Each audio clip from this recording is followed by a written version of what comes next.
Татьяна, Kirill Berberev и Alma Tasevska. She's absent. She's not with us. I would like to thanks to everyone who was included in this project.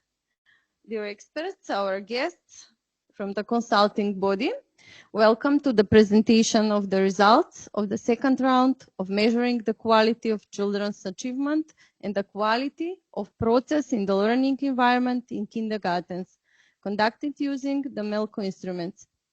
We are grateful to be reviewing the results together today, as your presence and expertise are critical to us as we work towards securing a better future for our youngest. This study provides an overview of early childhood education in North Macedonia and is based on the pilot study done in 2022. The survey assesses the development school readiness and learning environment of 3 to 6 years old children in preschool and their homes. The main objective of the research are to assess the efficiency of the early childhood education system and identify strengths and weaknesses. Equity and inclusion in the system, the quality of learning environments, and teachers' competencies are also examined. The study results show that although many children are making progress in various areas, a significant number of them, especially those close to the school age, still do not reach the expected levels of skills and knowledge needed for a successful transition to primary school. For example, more than half of children aged 5 to 6 do not yet demonstrate the expected levels of basic skills and knowledge needed for a successful transition to primary school. This research is based on a methodology composed of different methods and the MELQO instrument for measuring learning outcomes and the quality of learning environments.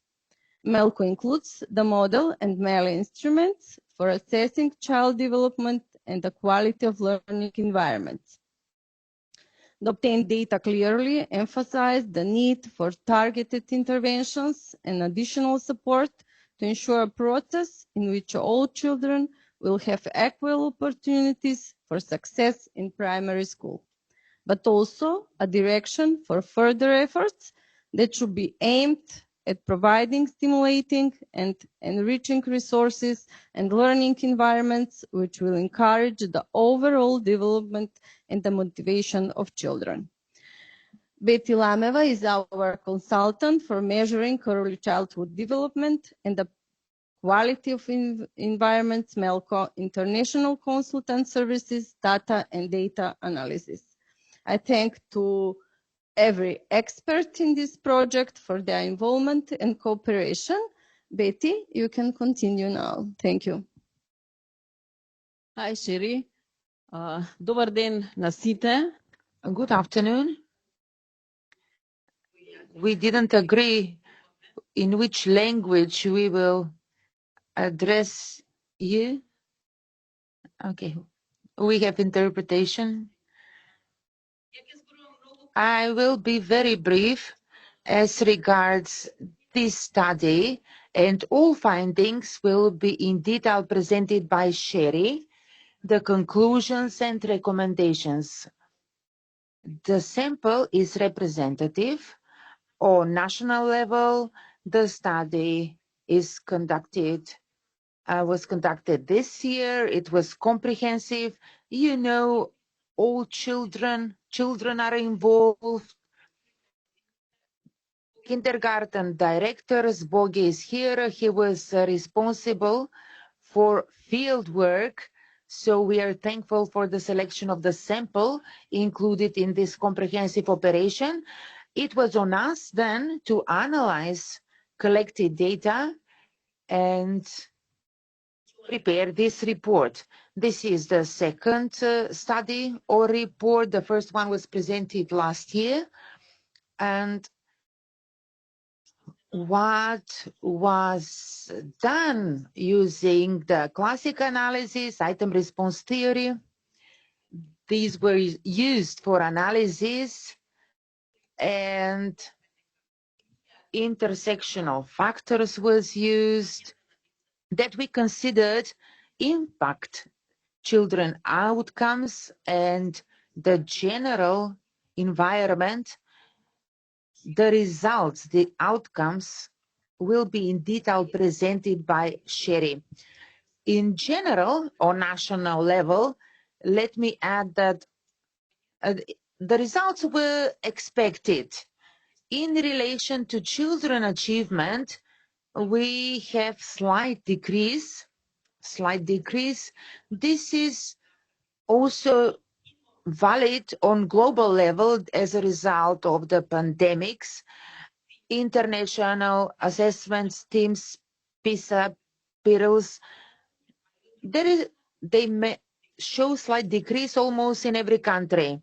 This study's analysis is comprehensive, and the indicators related to training, what is conducted in kindergartens to improve the results, we can see improvement or increase. However, as regards curricula, as regards play-based learning, we a bit lag behind, unlike the other indicators. So here we need the most important or greatest efforts or interventions. As regards the topics, all showed good measuring characteristics. We have only 9 items for which children responded more than 95%. So young children are involved. We can talk about their motivation, etc. Also in primary school, there are items answered by all children or students. Although there is no great difference in their achievement, almost 100%, or maybe here and there some of the children will make some error. This was in general, briefly, what I had to say. Now Sheri will present the report in detail. Sheri, please. Hello, colleagues. Good morning to you. It's good afternoon for where I am. It's a great pleasure to have the opportunity to share with you all. I'm sorry that I'm not there in person, but at least I am there with you. And I want to also just say a very special greeting to my colleagues, Betty, Carol, Alma, and sorry, I'm just Tatiana, who have all worked with me very closely on developing the MELQO tools, ensuring that they're well aligned to the needs in North Macedonia and to preparing this final report. Also, of course, to Borge and his team. I'm very grateful to all of you for all of the effort that has gone into this. Sorry, I'm just trying to open my presentation, and as things go, now it doesn't want to open. So let me just, okay, there we go. Are you able, is that visible on your side? Let me just see. No, not yet. Oh my goodness.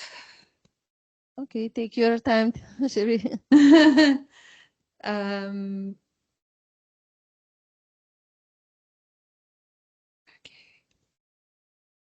Sheri, there is Okay. right ekran share. Okay.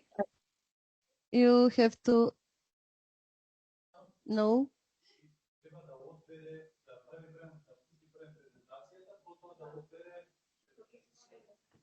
Sherry, you should first play the presentation, run it, and then turn on share Okay, screen. sorry. It needed me to, there we go. Yeah. Okay, sorry. It may kick me out in order to upload. So I'm going to put it up now. Share.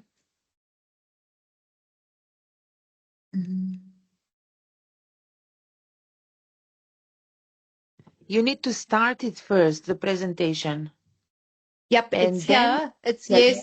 It's open. Just share hold on. screen. You should just open the presentation There we go. and then just share. Okay. Yeah, great. Can you see it now?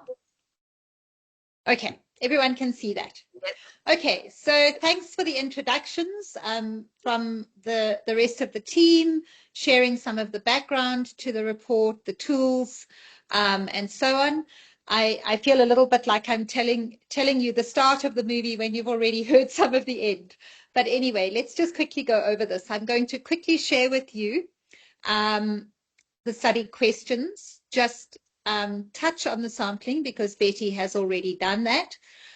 Who the study participants were, a very quick reminder of what the MELQO tools include, and then we will go on to actually looking at the findings. When we look at the findings, we will look at the outcomes in relation to children and children's learning, development, and some reflection on their readiness for school. We will look at the MELE outcomes, which relate to the quality of early learning environments that include process quality, which are teachers' practices. And then we will also look at some of the data correlation, which includes a look at home environments and parental engagement. So the study essentially is looking at three key areas to understand the overall effectiveness of the ECE system, to assess equity and inclusion within the system, and of course to evaluate the quality of learning environments and teacher competencies. We bring these three things together and we look then at correlation in data that helps us to better understand how these things interact with and reinforce each other. The sampling, as Betty mentioned, is nationally representative. The way that the participants were selected was using a multi-stage stratified sampling method. Stage 1 includes 101 kindergartens from a total of 345. So of your total number of kindergartens, it's a good sample. And within each selected kindergarten, one group of 3 to 6-year-olds was randomly chosen. And then within that kindergarten group, 10 children at least. So the study then included 1,020 children in total. Just very briefly, the overview here, as I've already mentioned, 1,020 children, the teachers of each of those groups, the administrators of those kindergartens, and the caregivers of each child are also included in the data collection. So it's a multifaceted approach that allows us to gain a comprehensive understanding of early childhood education in North Macedonia from the perspective of multiple stakeholders and users of the service.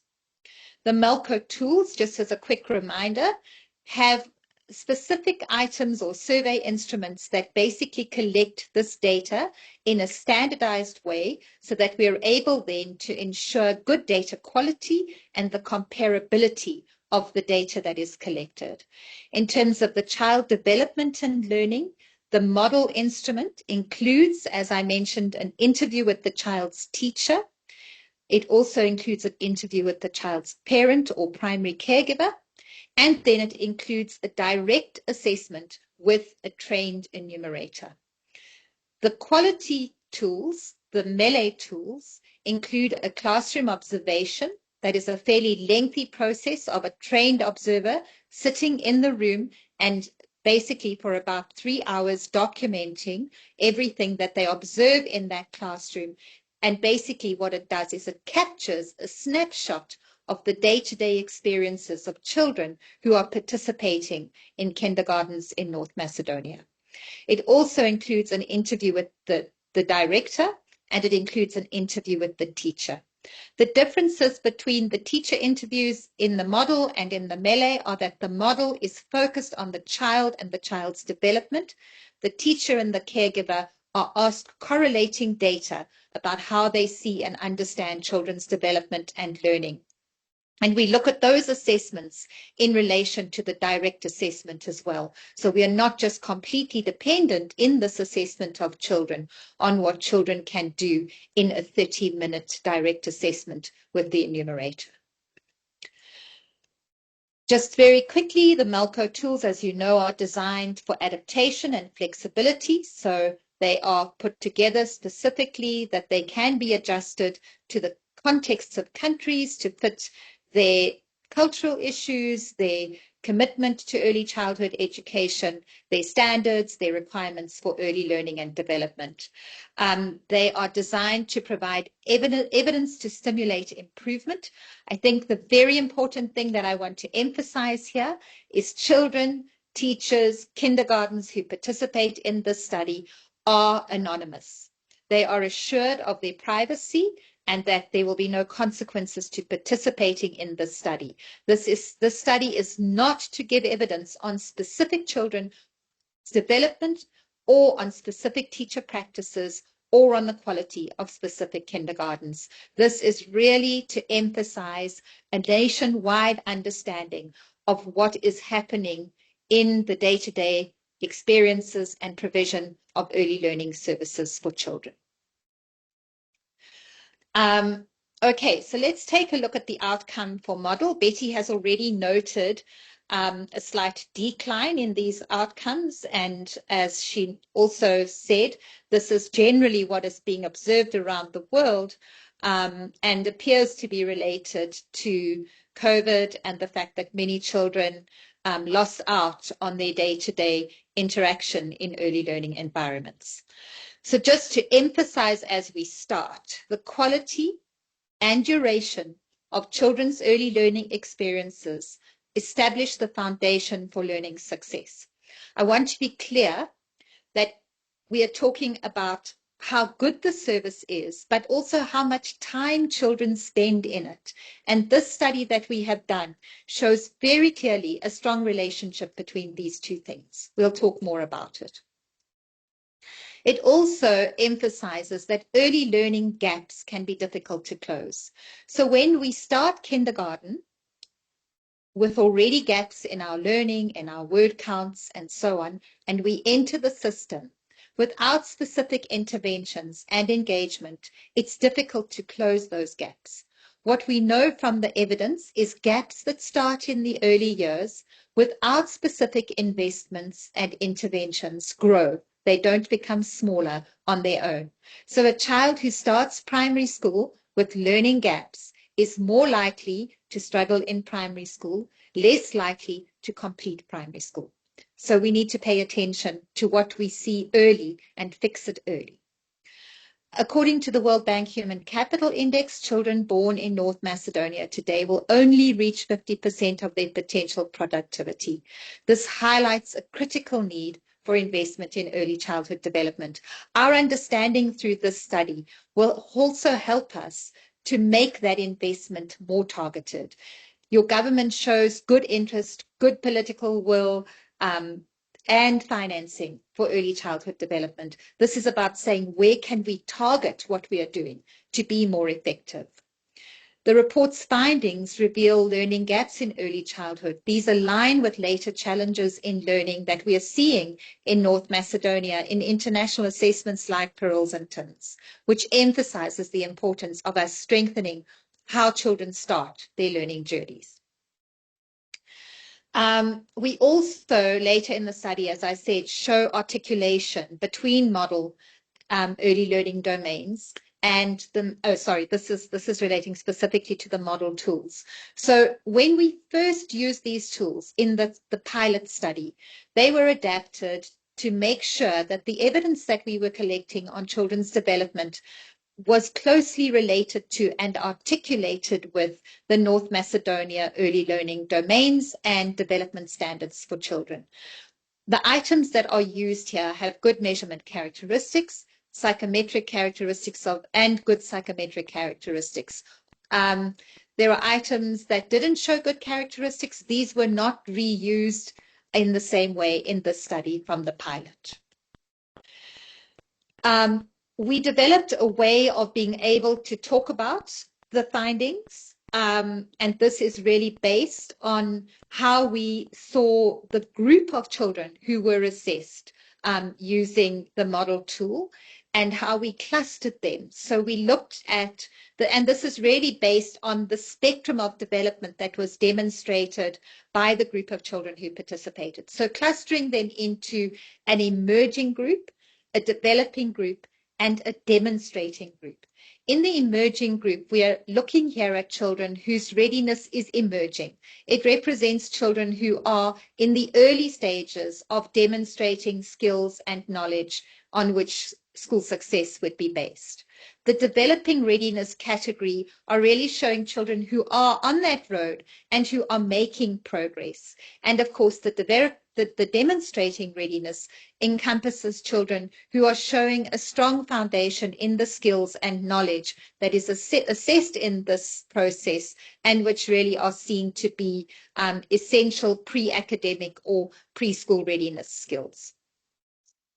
Just also to say that this is about comparing children to each other in order to better understand. So demonstrating readiness children are well ahead of their peers, while emerging readiness children are well behind their peers. And we will show you the data in 2 age categories, 3 to 5 and 5 to 6 in the year before school. Okay, so this is just to show you that we used a rubric that outlined this continuum. I'm not going to go into all of the details of that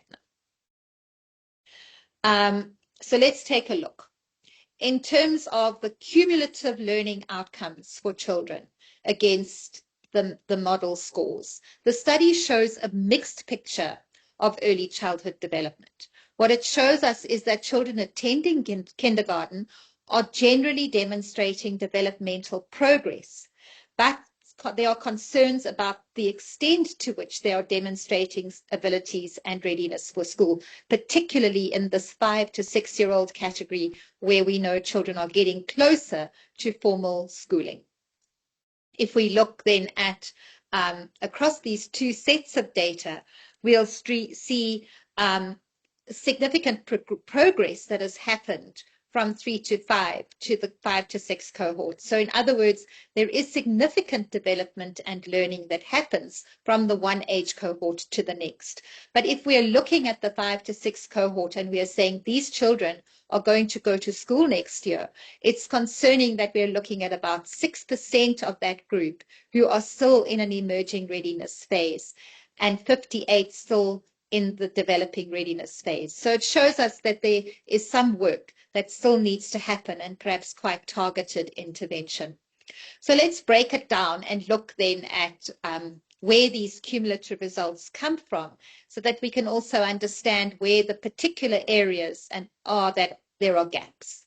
In the language, literacy and communication, and these are assessments of each of those 3 components of language, a significant number of children may be at risk of not entering primary school with the foundational skills in language, literacy and communication that they need to be proficient learners. So if we look here at the 5 to 6 category, we are seeing about 63% of children who participated in this test, this assessment, still behind their peers in terms of demonstrating these foundational skills. The areas that are particularly lagging, if we look in more specific detail, is in the areas of learning comprehension, children are strong. In the areas of expressive vocabulary, they're also quite strong.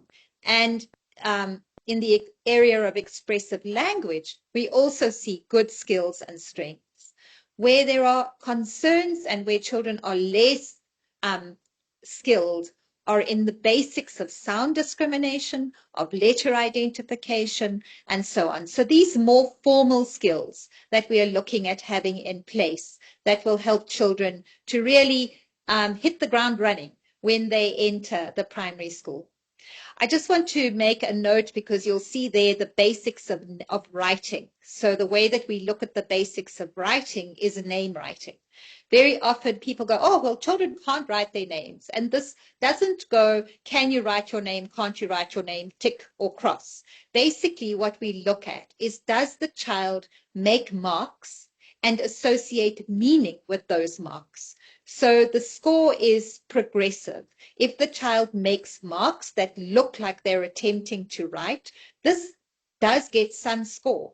Of course, the highest score is when you can write your full name. But we would expect to see a development along this trajectory for children, because writing and print is the basic of reading, and understanding that mark making and symbol making is important, helps us to understand how children begin to approach and understand letters and recognize that letters are words and words have meaning. So it's not assessing can you or can't you write your name. It's really looking at this deeper understanding of the link between mark making, writing, and communication. And there we see again there's a gap there in terms of the more formal, high level skills that children are needing to have in place. We'll also look later at some evidence that shows lower levels of concentration and focus on these key areas in the classroom or in the groups, and also we'll see some challenges that emerge in the home environment. So we'll come back to the language and communication. Again, with regard to numeracy and skills development, the direct assessment outcomes in participating kindergartens highlight positive developmental trends. So if we look at that 3 to 5-year-old cohort across to the 5 to 6-year-old cohort, you see 70% of children in the emerging band. But when you look to the 5 to 6-year-old group, you'll see that there's a good shift developmentally. So 39% of children have moved into the green band, with 42 in the developing, and 19, almost a fifth of children still in the emerging, which is concerning. So let's again just take a look at what we see here. So mathematics and numbers, simple addition, we're seeing children are doing okay. Number comparison, number identification is weaker. Producing a set is okay. Verbal counting is very weak. And then, of course, receptive spatial is okay. But, you know, these scores in the 70s are sitting in the developing domain. They're showing you good progress, but they haven't actually achieved abilities in this area. We are seeing much lower scores in the younger age cohorts. And so there's a lot of ground for children to cover from 3 to 5 to 5 to 6 when we look at scores like this. We also see here, although we haven't done any correlation studies, obviously, we see PISA results that show similar outcomes in terms of where children are at with regard to numeracy and mathematics. And so perhaps what this is telling us is our foundational skills really need to be strengthened. And like the language outcomes, we see less attention to numeracy in early learning environments, but we'll talk more about that as well. Executive functioning is an important area of children developing their readiness for school. There's a nuanced picture here. We see again a significant portion of children here, more than 50%, demonstrating their readiness in core executive functioning skills. But when we go on and look at, I mean, again, we're seeing this big progression here, a low, like 59% emerging, a very big shift into the 5 to 6 year category in terms of developing this readiness. It's developmentally appropriate, but let's just take a look at this very quickly. So these findings really are highlighting a critical point. Let's look at the general knowledge, self-regulation, short-term auditory memory, and mental transformation are your lowest scores here. These are higher order, more formal functioning skills that children would need to be demonstrating. They perform better in terms of self-regulation, in terms of their working memory. We also look at parents' and teachers' assessment of children. And here we see a significant difference between the way that teachers and caregivers rate these foundational skills and the way that they're demonstrating skills on the formal assessments. I wouldn't be overly worried about this because I would read these sets of data together. What it's telling me is that in terms of their ability to act on their executive functioning skills in a learning environment and in a home environment, children are generally demonstrating good skills. When it comes to the more formalized and demanding skills in the executive functioning domain, children are weaker. And basically, this is telling us that we need to bridge this gap and we need to focus on these higher order executive functioning skills, which are also strongly linked to children's ability to learn at school. The social and emotional skills, children in observed kindergartens demonstrate that they are developing these important skills. This was our highest score in terms of all of the domains, where we have 70% of children in this area demonstrating readiness in the 5 to 6 group. Again, we see a significant growth in children from that 3 to 5 cohort to their results in the 5 to 6 cohort. I also want to just draw attention to a trend that you see across all of this data. That little red band in the 5 to 6 cohort remains consistently around that size of 6, 7, 8, 9%. That's telling us that we have a consistent underachievement in a group of children in all of these domains, which should be alerting us to the importance of specific intervention and specific attention to children who already are showing that they lag behind their peers in all of these important domains. These findings are high, so approaches to learning is 80%, emotional literacy 94%, demonstrating empathy 83%. Even in the 3 to 5-year-old age cohort, we see good skills already emerging, demonstrating empathy, lagging a little bit behind, but again, that's probably completely developmentally appropriate. We see again a significant difference between the teacher and parent ratings of children and the ratings of teachers and the outcomes on the executive function, on the direct assessment. Again, I think it's important to read these data sets in relation to each other. They're assessing and measuring different things. The parents and teachers are telling us how well children function, how their behavior is demonstrating their emotional readiness. The direct assessment looks at this in a more formalized way. And so when we read these together, we get a positive picture of children's development in this domain. This is an important domain also because it really does make sure that children enter school ready and able to cope with the emotional demands of a changing environment. And this is a foundational skill for lifelong learning. So this is a great outcome. When we look also at gross motor, fine motor skills, again, we are seeing this really good development trajectory. Significant progress in gross motor skills, with 92% of children demonstrating their proficiency compared to, I don't know where that 79 comes from. Sorry, that looks like, it's on the next slide, sorry. So fine motor is less developed. Let's take a look at that. And again, this is where we look at the name writing, because this is about grip, holding a pencil, being able to form and make marks. That makes sense. The gross motor skills are good, and the development progress from the 3 to 5 to the 5 to 6 cohort is completely developmentally appropriate. The visual motor integration is a fairly big gap between the 5 to 6 and 3 to 5, and a very significant gap between between the 3 to 5s and 5 to 6s in the name writing or fine motor skills level, which again is developmentally appropriate that there would be a gap, but that big gap is probably something worth looking at. So I'm just reminding you, the name writing reflects a child's developing understanding that print carries meaning, demonstrated through their ability to form basic shapes and letters. This is a crucial bridge between oral and written communication. It marks a significant step in pre-literacy development.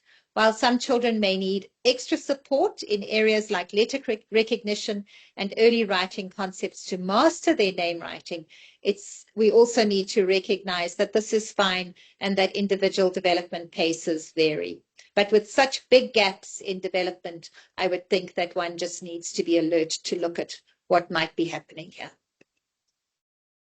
Okay, those are the early learning and the outcomes for children. So now we are going to look at the learning environments. I just want to also say that in relation to learning environments, what's exciting is we did calculate the progression from the study in 2022 to this study conducted now. This is a project development indicator for the social protection project, and we do see a marked shift in terms of quality of provision of almost 5%. So that's encouraging and exciting. So let's take a look here. I'm not going to talk about the MELE. We know what the MELE is, I hope. But just to say that the way we analyze the MELE data is item by item. Okay, and also we do obviously consider national standards and trends in international good practice that are used as predictors of child's learning. So we want to be able to compare from what we see happening in early learning environments to how well we see children doing. We don't always find clear correlations in this regard, but in this study, as well as in the 2023 report, we do note good correlation between what we see happening in early learning environments and how well children are doing. So really looking at this concurrent validity of the findings. In terms of curriculum planning, and particularly with regard to integrated learning across domains. So recognizing in early childhood, you don't do literacy and then you do numeracy and then you do general knowledge. Children learn holistically, and the expectation of early learning practitioners is that they will provide holistic learning opportunities for children that integrate these domains. Kindergarten teachers demonstrate a strong commitment to the ECD framework. There are high rates of adherence to the national curriculum and to the structure of daily programs. When we asked teachers about showing they could all put out their syllabus, they all could show their daily programs, well, most of them, and nearly all directors reported that they follow the national curriculum, with the remaining 2% implementing international curriculum. The inconsistencies that we see here are in documentation and monitoring practices, so including a lack of readily available portfolios and limited regular monitoring on children's progress and learning. In other words, there might be a place here or an opportunity to support teachers in how they assess children's learning, and of course what that means for their implementation and strengthening their programming.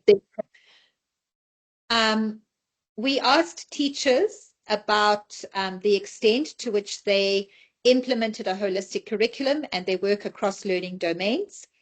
And the observers documented the extent to which they saw integrated learning and attention to all learning domains in the classrooms they were observing. There's a marked difference between how teachers assess themselves in this regard and what was observed in the groups. Of course, bearing in mind, the group is a slice in a week of a learning program, but nonetheless, it does give us some insight. So here, just if you take a look at the graph, you'll see, for example, language literacy development preschool or educators rate themselves as integrating and focusing on early learning at 82%. In terms of observations, they were scored at around 33%. The same for approaches to learning. So we see significant differences between what was observed and measured using the MELE tool and how kindergarten teachers rate themselves. There could be numerous reasons for that, but that would obviously be something to look at. When we look at classroom culture, just across the kind of data on approaches to learning, there are key areas that we focus on. We want to understand first time on task. How well are children engaged consistently through the learning period of the day? So do we see lots of children floating around, lying on their back, looking at the stars, not doing anything, or do we see high levels of engagement in learning? Here we saw a mixed outcome of just under half of learning environments or groups being consistently involved in learning, others with some gaps in that, and just below 10% needing attention in this area. Some of what pulls results down in this area are things like transition times, where children are spending a lot of time waiting between one activity and the other, or only some children are listening and other children aren't, or some groups are busy but other groups aren't. So these things all are looked at in relation to this outcome. Emotionally supportive, your educators score very high. There's a good level of respect, of care, of support for young children and their learning. You've got almost 70% in the high category. You've got a very low 2%, but that 2% again, one would need to look at to understand what's happening there and how can you promote this so that you get 100%, because we know relationships and the inclusivity of learning environments is very important for children's learning outcomes. Positive discipline really is about the extent to which teachers use warm language, warm interaction, are able to divert children's learning away from negative to positive behaviors without using harsh language, without resorting to physical punishment, etc. Concerning here is that you've got just under 6% of use of harsh language and harsh ways of managing children's behavior. So again, but scoring, just under 60% in the high is also a promising outcome here. The individualized support here, this is really looking at the extent to which during the learning period, educators are able to hear and respond to children who need specific intervention and specific support. And this is a high skill for an educator. Just over half of teachers consistently demonstrate this ability to offer individualized support.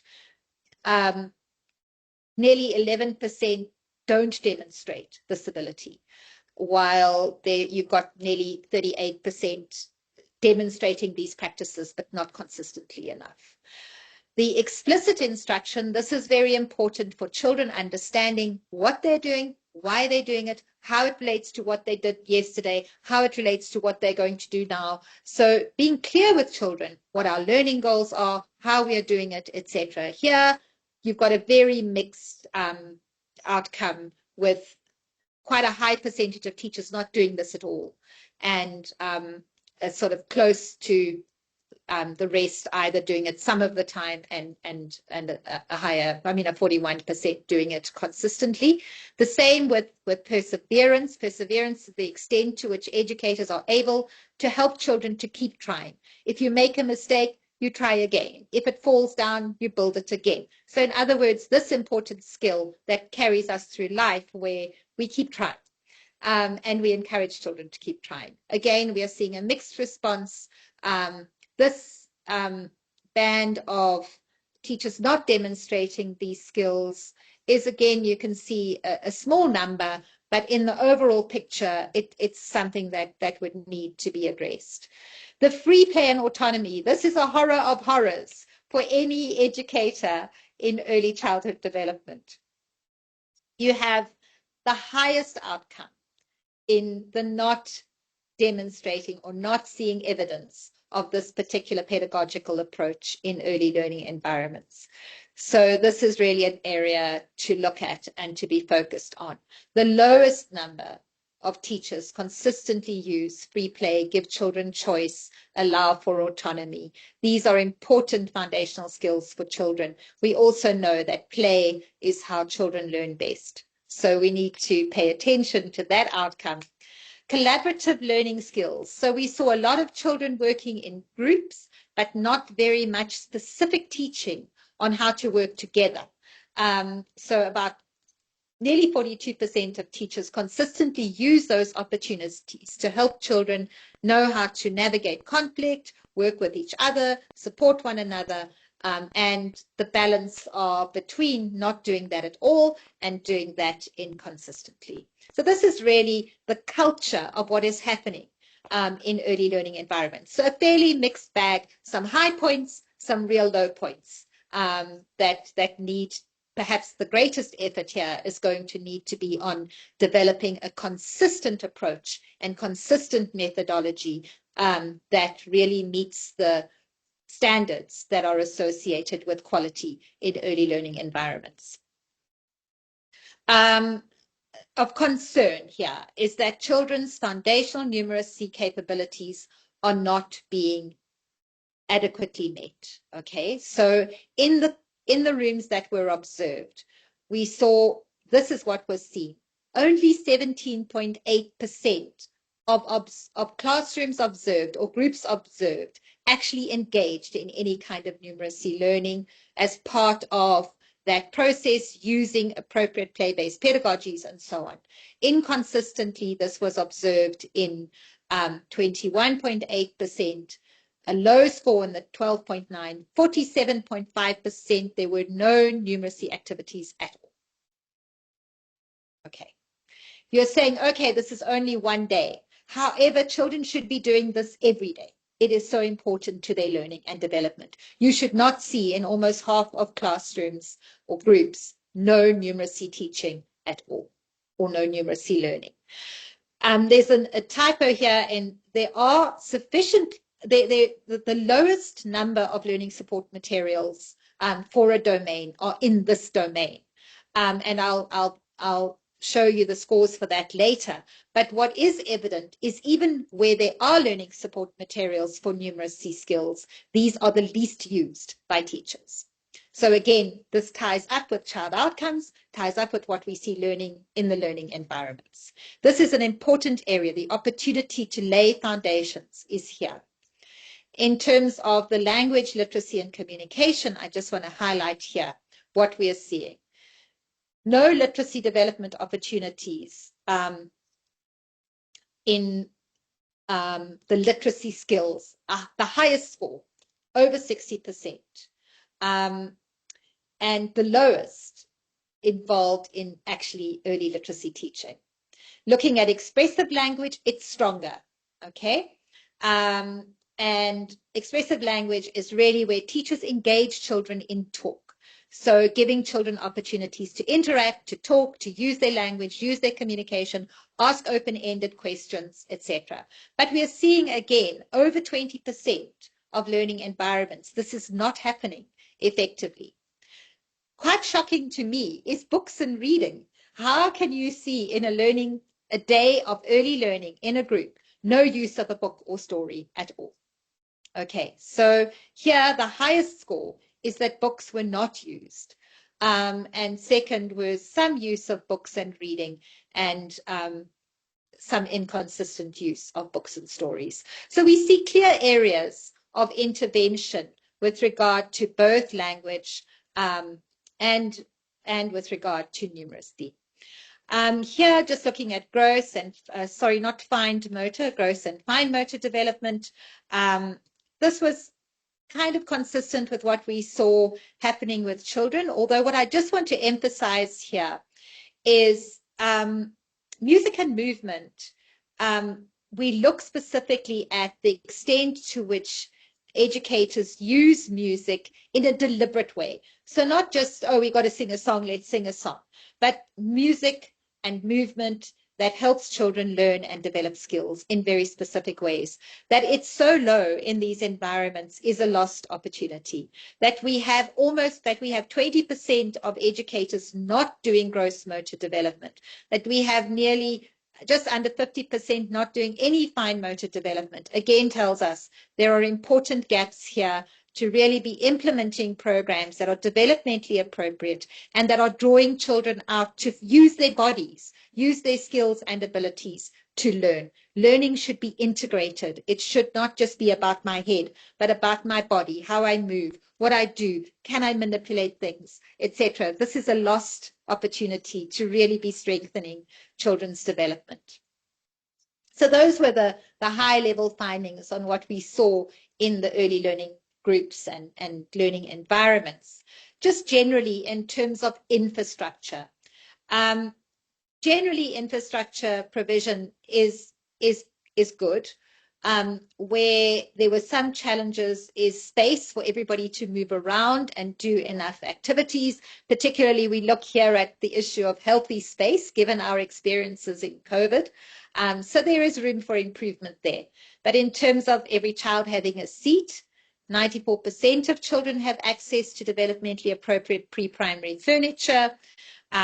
Children have access to materials organized into learning corners and workstations. Light and ventilation is reasonable. Schoolyards have adequate space with equipment for gross motor. Just to highlight, though, that we still see in gaps. Okay, so we don't have 100% of environments with outdoor play equipment.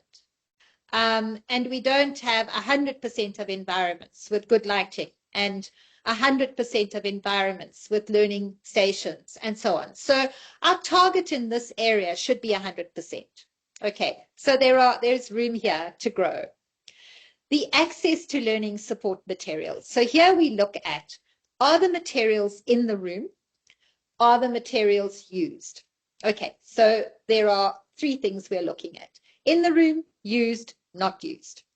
So when we look at the outcomes here, the most prevalently used materials are art materials and writing utensils and construction materials.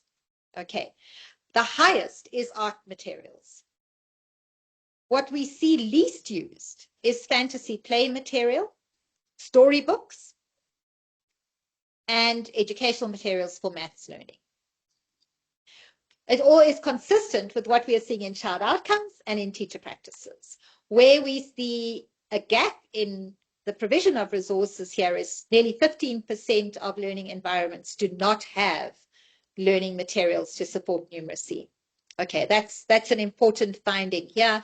And across these, we see most environments have most materials. However, again, I want to emphasize, to expect educators to implement quality learning, we need to make sure that they have access to the kinds of material that will enable to do that effectively. They need to use the material, and that's important to be making note of that. But also, where there aren't materials, we need to be paying attention. Looking at health, hygiene, and safety, we're seeing, you can see strong outcomes here. The green bars are high. Again, the red bars, we should be aiming for 100 in these areas. Having a hand washing protocol should not be negotiable. Universally practicing uniform hand washing should not be negotiable. Making sure that everybody has a decent toilet and that it's separated by gender and so on is important. And having no issues that can impact on children's safety and well-being should also be important. So while we are seeing good scores here, again, the gaps are things that need to be closed. Looking at teachers, you see a well-skilled cohort of teachers. Most teachers having a bachelor's degree, a diploma, a postgraduate diploma, and some with master's degrees. So we're not seeing issues here with teacher qualifications.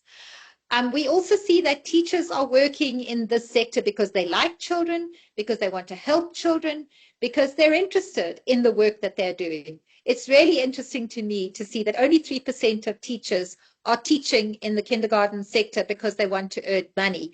Maybe that's because they don't get paid a lot, but nonetheless, the motivations for working here are very highly related to the professional role that educators are playing. This is a great foundation to build on.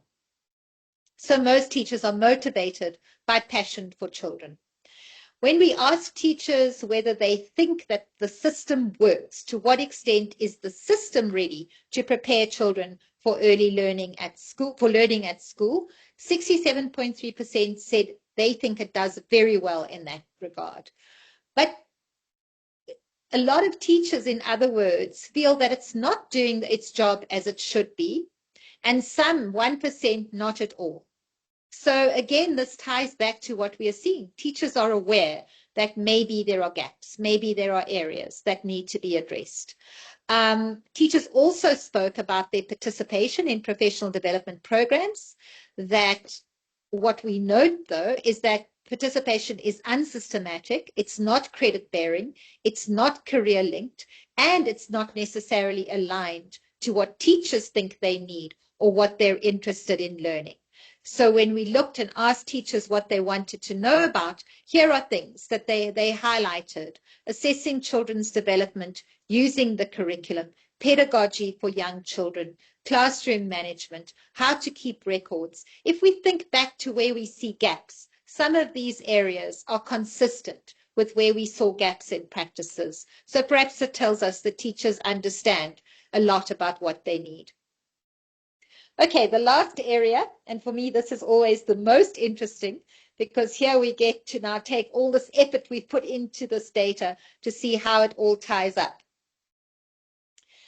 Very good to see that 40% of kindergarten environments that were observed are inclusive. Okay, that across these groups we had children integrated with different kinds of developmental delays and different kinds of needs. And this, I think, is important for a healthy system. Neurodivergence is present, speech, visual, and so on. But again, this may point to teachers who need support to be able to effectively pay attention to individual needs of children in learning environments that are fully inclusive. We found in the study a statistically significant pattern of development across the age groups. So when we look at who was participating in the study, 3 to 4-year-olds were 28.7% of the children. The 4 to 5-year-old group were 46.5%. So in other words, this category here, 3 to 4 and 4 to 5, made up that 3 to 5 group, and the 40.6% were the 5 to 6-year-olds. But of course, we looked at those data sets separately. Again, if we look at children's development across this trajectory, we see consistent developmental growth of children from the lower age group up to the higher and up to the even higher. So this tells us that the system is working developmentally. It also tells us that our tools and assessment are developmentally showing us and tracking across those ages and cohorts.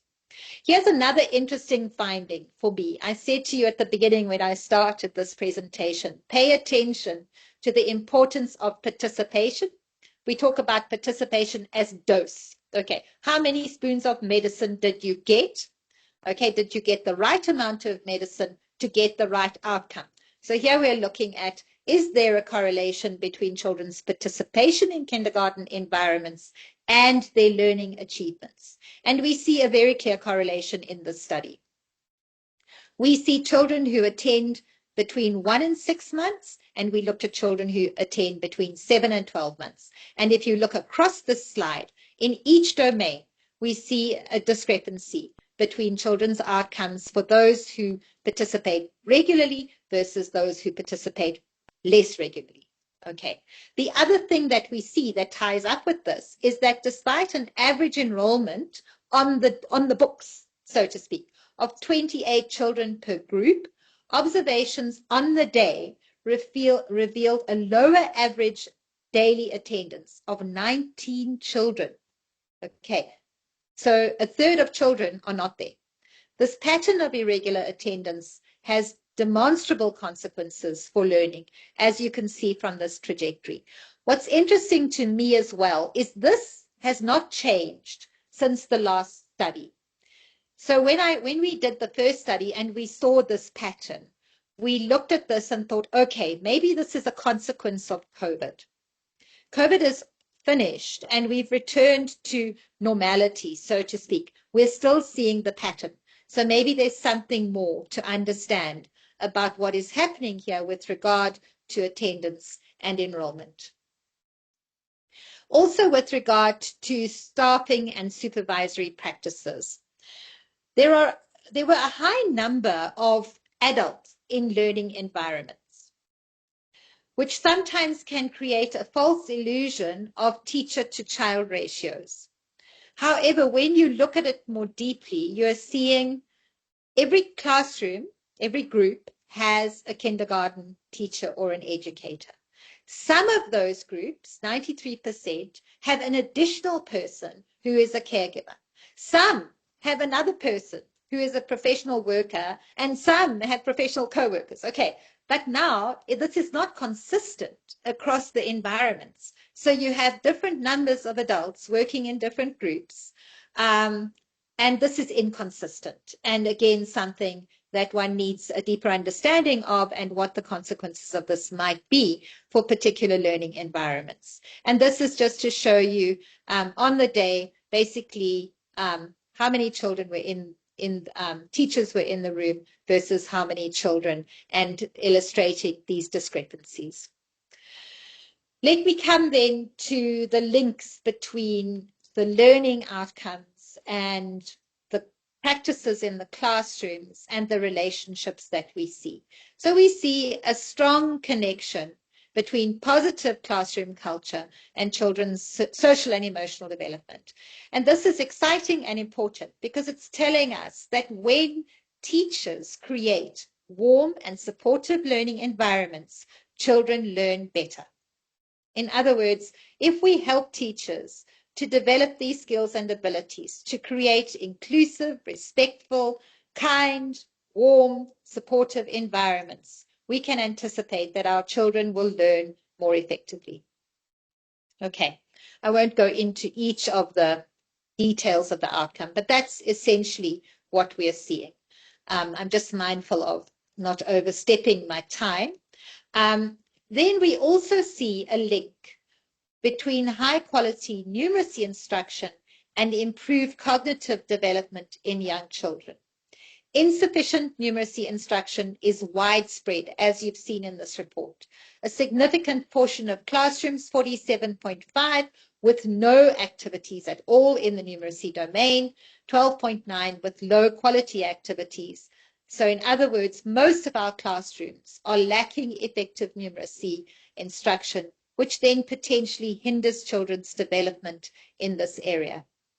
In classrooms where teachers use a variety of quality pedagogical practices, we see significant outcome differences in children's learning within each of those areas that are relevant to their numeracy and executive functioning skills and abilities. The significance here is that these findings highlight the importance of incorporating engaging and diverse pedagogical practices in early numeracy education. Rich learning opportunities, it goes without saying, help children develop rich skills and abilities. Sorry, is this finding the slide that we just used? Quality early numeracy pedagogical practices are linked to cognitive gains. And here we are seeing uneven implementation of approaches, okay, has an effect on children's learning, has an effect on, we aren't using enough different approaches, enough variety of learning. We aren't using play-based learning to support children's learning. The significance here is it's highlighting the importance of a balanced and diverse learning environment. And this is also, although we don't see a strong correlation effect within our findings in this study, we know that this links to a trend in international evidence that is telling us that this is a really important area to pay attention to support effective children's learning.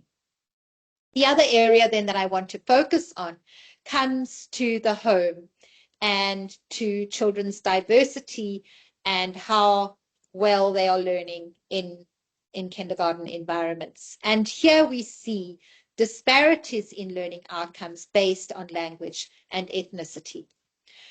We see that Roma and Albanian children consistently lag behind their Macedonian peers, especially in language and numeracy. In 82% of observed groups, the language of learning and teaching is Macedonian. Okay, there are strong links between this and the learning outcomes for children. What I also want to highlight is if we look at this graph here, the Roma children, the blue line, are consistently scoring well below their peers, particularly in the areas of language, communication and literacy, and cognitive development and the development of general knowledge. What we could assert that is in all probability, when we look at those red bands in the learning outcomes, many of the children who are sitting in those domains are children that you see who make up the statistics in this graph. Okay, the other areas that we look at here are gender. We see girls scoring consistently slightly higher on average across all development domains, although this was not statistically significant, but we see the same trends in international studies. We also see a correlation between children's learning outcomes and their access to material resources in the home. So children who have a list of things like a fridge, a stove, a car, etc., consistently, in other words, socioeconomic indicators, do better than their peers. We don't see any correlation in this study between geographic location, rural and urban, in the way that we did in the previous study, but we also know that other studies in the country, like UNICEF MIX, have shown correlations in this regard, which would overlap with socioeconomic and language and ethnicity indicators. We know, for example, that Roma children are more multidimensionally poor than any other child in the country. Interesting finding here is that, and again consistent with international trends, parental education levels are strongly linked to children's learning outcomes. Children of mothers who have completed secondary education or higher demonstrate notably higher levels of achievement compared to those whose mothers have lower levels of education. At the same time, children whose fathers have attained higher levels of education, particularly higher education or professional degrees, tend to perform better. But we see here a leveling effect. Okay, if we look here on the right side, we have, on the left side we have maternal, on the right side we have paternal. The leveling out is at the top there, where it seems to not matter once parents get to these higher levels of education. But where we see a significant difference in children's outcomes is where maternal education is at that basic higher level. We see that making the biggest impact on child development outcomes. The last area that we look at is home stimulation. And really the proxy for this that we use is access to books in the home. We see a relatively high level of families have at least one book, 1 to 10 books in the home. More than 50, we see 6.8. We see a very small number without any books. Where we see a significant gap, though, is in terms of the extent to which these books are actually used in the home. We do see a correlation also between children's learning outcomes and the prevalence of books in the home. So the table on the right is showing us how many books on the left axis, on the lower axis, the learning outcome levels. So children with no books in the home are scoring at that very low percentile. And so you see the scores grow the more children have access to books and reading. This is not to say necessarily that it's just because you have a book that you're learning better, but it's probably what those books signify. And this is why we look at and ask parents, how much do you read to your children? We see here that 9.4% of parents don't read at all. This is how many times a week. So between 0 and 7. 1.8% of parents don't know. So we could safely say that about 11-12% of children are never read to. Okay. And the others are read to with varying degrees of inconsistency, with almost 25% of parents saying that reading is a daily practice. And my colleagues and friends, thank you. That is what we have for you today. We have some recommendations in this regard, but I think I'm going to open it then to the floor for any questions, and we can talk more on potential for what can change. Thank you very much. Thank you, Sherry, very much. This project is for 5 years, and I think 20 minutes is very less to present Sherry us everything we have as a data in this project. Now I'm sure that today this project maybe предизвика, challenge us to discuss, and this discussion to be fruitful and useful. And therefore, I invite you to actively join the conversation and share your opinions and recommendations, please. Maybe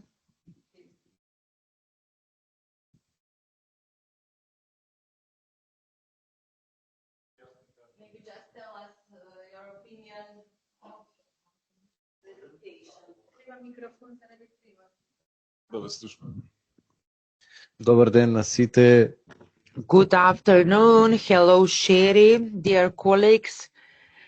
It is confirmed what we have done in the last 4 years. I would not say anything specifically, but I will suggest to the PCU, the project unit, as the project is getting to finalization, to translate the findings and disseminate the findings, the research, to universities, kindergartens, primary school, the first grades. What is important, this is my conclusion that was confirmed by the results. We should be focused on pedagogy. So we should be aware of our profession details. What are we doing while we are implementing the educational process? So I will suggest to try to disseminate the findings with the general public, with the professional public, to discuss maybe another different concept of education, of teachers, preschool and school teachers. Thank you, Kirill. Yes, we agree. Your conclusions are in line with the conclusions of the project unit. So we are planning to present the findings to enumerators, to educational teams, kindergarten directors. During the presentation, somehow we are on the same waves.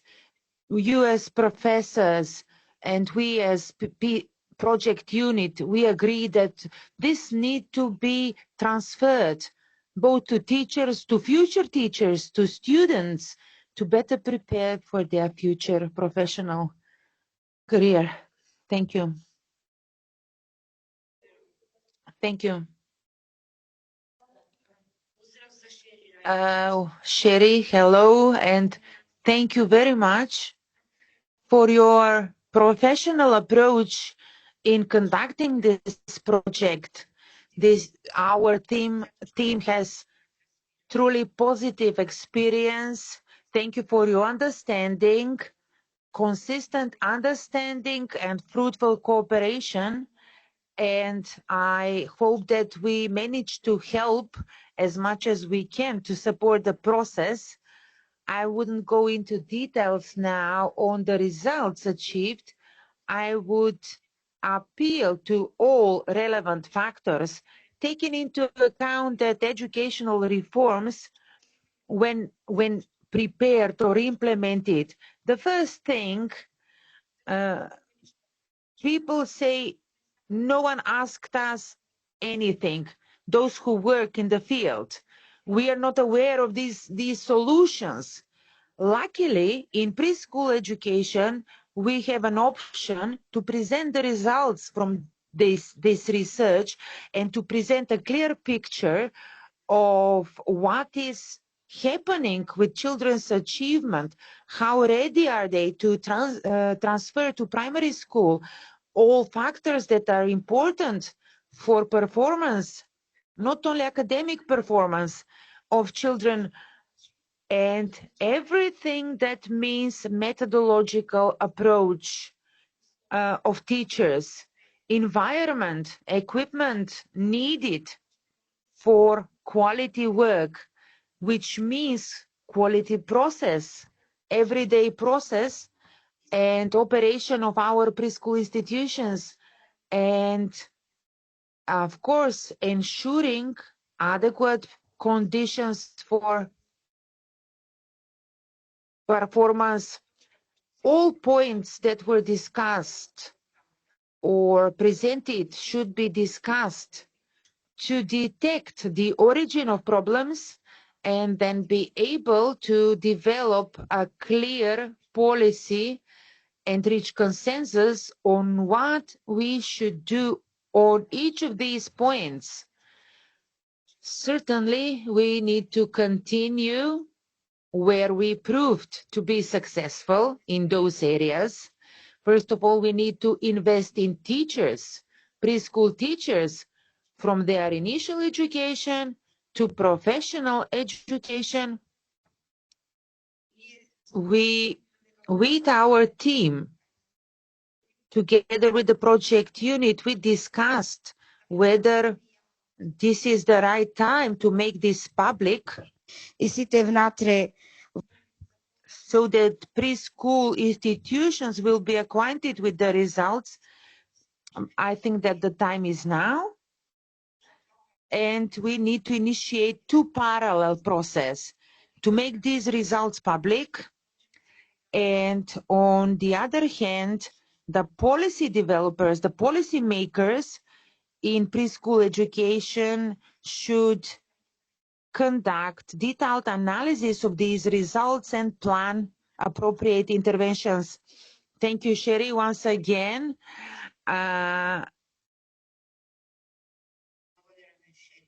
Thank you very much. Just briefly, preschool education is particularly important building block in the educational system and foundation for future education. What we provide in preschool education is further deepened the achievement of children in numeracy or language skills. Further on, the gap will be widened. It will not get narrower. If in preschool education we have more capable children who enter primary education, everything will be easier. International, national testings, assessments, when we correlate the results, whether children attended preschool, how regularly, what did they do, what have they done in preschool years. All these factors have impact. All these instruments in the package provide us excellent picture on which areas we should focus. As the professor said, Kirill, the pedagogy is our weakest point. So we need to strengthen children's achievement in numeracy, in mathematics, in literacy, and work, of course, on all other indicators. We have a basis. We have improvements or progress in the last years. I hope that the project unit will continue to support this process, as it is very important. Thank you, Betty and Professor Tanya. Let me add that we as professors and professionals here, we know that if development standard is not reached up to certain age, we will have a gap that was not achieved and that cannot be further developed or support the development of other skills in the child development. Any other questions, Florina? I would not ask a question. I would rather thank you all who directly participated in this instrument. The data obtained, I may say that I have not seen for a long time such detailed presentations, such detailed research, and I would agree with Professor Tanya. All data are not considered only from one perspective. We need several different perspectives, aspects that are very important, particularly for those that work in practice with children. So important are views of teachers on certain issues. If teachers are not convinced in what they do, they will not be successful. Training, professional development is a very weak point in our country. What I'm glad to hear, we have data on correlation of what children receive in their families as support or opportunity for further better achievement. All these elements make this holistic approach. That is why I think that all aspects should be considered individually and detailedly, but also jointly. What Mrs. Sheri showed, we have sufficient number of kindergartens, but they are of different size. They have different conditions that impact children achievement. And the emphasis should be placed also in this other part. All students who graduate from university, we know they do not find jobs straight away. So universities are responsible, of course. We need reforms if we do not ensure development and quality. However, we should focus on other aspects as curricula, our approach to curricula, implementation, standards, early childhood standards are in the category of older data in our country. They date back from 2006. So changes are also needed in this regard. I consider this research a sound basis for all policymakers based on sound analysis, intersectionality, find adequate solutions, and to make changes. Considering all factors, I'm glad you invited me. I'm glad I participated in today's event. And I think that this was an exceptional job for you, for Shelley, for all of you together. So thank you. What I wanted to mention is a project unit together with the consulting body. We are in process of institutionalization of MELQO instruments and MELE instruments. And we have developed a plan, 2-year plan, so that this type of research could be made again, conducted again in 2 or 3 years, and so that it could serve as a basis to see where we are going. The project unit will initiate a new project offering continuous education of teaching staff in preschool education institutions.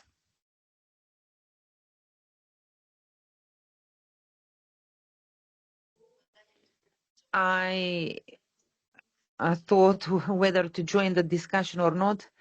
I participated at the last year presentation of results. I asked whether you consider institutionalization. The minister was there. She said yes at the time, the minister at the time. So I'm glad to hear. Measurement is one thing, and implementation or improvement of practice is quite another thing. I'm from foundation, step by step. We mark 30 years implementation of this program. I'm sad to hear these results after 30 years because we started in preschool education. We invested both financial and human resources to equip preschool teachers with different pedagogical knowledge and skills and approaches. However, this somehow fades away when financial support of donors ceases. So on national level, preschool education is truly neglected in our country. The results you mentioned, and we can see all the gaps in education that are further reflected up to higher education. So that is why maybe we should not be surprised by the results of such analysis. I cannot see here persons from the ministry. I don't know what the new government and new reorganization will mean. However, it is a fact that preschool education should not be neglected. It should be considered a priority. I do not know your responsibilities as a project. I hope that you will try with World Bank to make preschool education priority again. You reminded me of times back for your project program, step by step. Of course, there is a gap, there is lack of continuity. But yes, our project unit will continue to ensure continuous education of teaching staff. Thank you.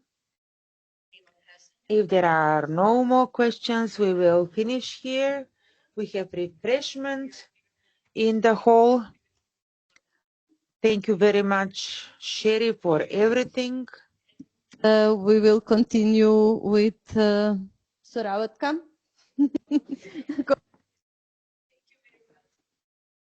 Thank you. Thanks, colleagues, very much. Just maybe if I may just say in closing one last thing, and that is that we have developed a series of key messages for government, for teachers, and for parents. So recognizing that these findings have implications across the broad sort of spectrum of who's involved with and supporting the learning and development of young children.